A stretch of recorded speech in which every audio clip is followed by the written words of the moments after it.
Приветствую вас, уважаемые подписчики.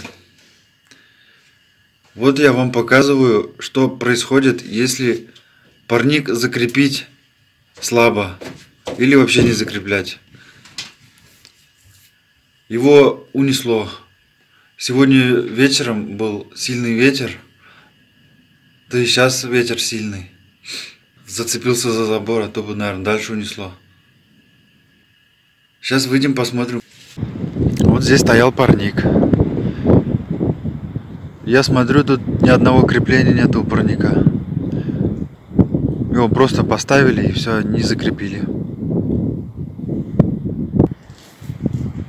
А вот так он выглядит.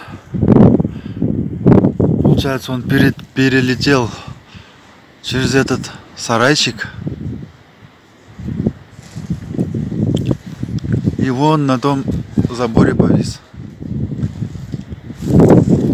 Вот такие последствия. Вы сами видите, что с ним случилось.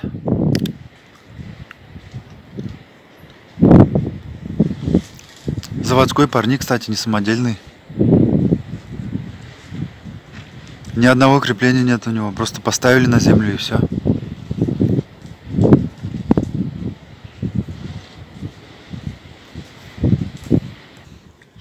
А сейчас я покажу свой парник, который я сделал в этом году.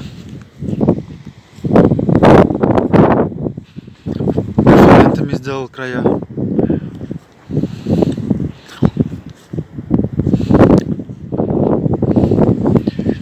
Поставил я его на якоря. Вот они. Вот они. Здесь труба. Здесь арматура. Ну, в основном арматуры. На конце арматуры я приварил поперечины, чтобы из земли его не выдернуло. Закопал я его от полуметра до 70 сантиметров. Насколько смог закопать. Тут глина, тяжело было копать. Весной копал. Вода была в ямах. Вот так выглядит изнутри. На этом все. Спасибо за внимание. Задавайте вопросы в комментариях.